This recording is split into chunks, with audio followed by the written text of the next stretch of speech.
Okay, in order to add your site or easy app to an Apple, to an iOS device, an iPhone, first of all, it only works in Safari.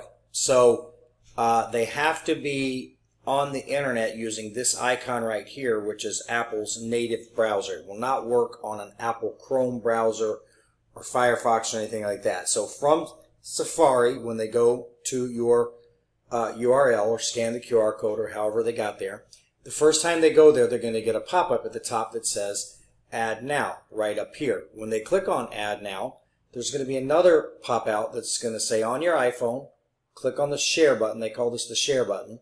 Scroll to and click Add to Home Screen, and then at the top right, click Add. So if I click on that share button, you can see a menu comes up, and I have to open it up a little bit, and then right down here, there's an Add to Home Screen.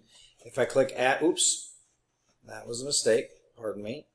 So again, if I click on the share menu, scroll up, and then I click on Add to Home Screen, it's just going to ask me to confirm. And so if I click right here where it says Add, it's going to add it right to the home screen, and then that's it. It's like an app. No passwords, no downloads, no registrations, no Play Store or anything like that. Now that's the workaround.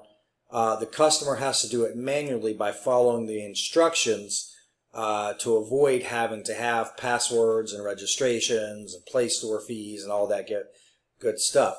Now, let's say that when the customer goes there, they do not click on Add Now. Instead, they click Close, and they close it. So then the next time they go to the website, that's not going to pop up. The pop-up's only going to happen until they either close or follow the installation process. So if it's not there, there's a couple different ways to handle that. Number one, if they're there and you're not guiding them through it, at the bottom of the screen you can see this button that says Add to iPhone. So if they click on Add to iPhone, they're going to get instructions. They're going to tell them, just click on the share button at the bottom. Usually 99% of the time it's at the bottom. Some people have settings at the top, but the people that do that usually know where that share button is.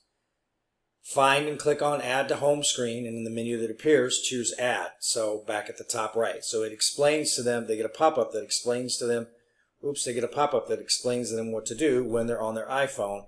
And then the other option, of course, is for you to walk them through it and simply say, hey, listen, look for the square. It's probably at the bottom. It's got an arrow popping out of it. Click on the square in the menu that opens up. Scroll down and click on Add to Home Screen, and then you should see a pop-up that says Add to Home Screen and the word Add in the top right. Click on the word Add, and it's going to add to their home screen. So you can see, because I went through the process again, it put in a duplicate. But basically, it's a bookmark on the home screen that acts like an app. And all you got to do is just walk them through getting it there, or it walks them through getting there, or they walk themselves through getting there.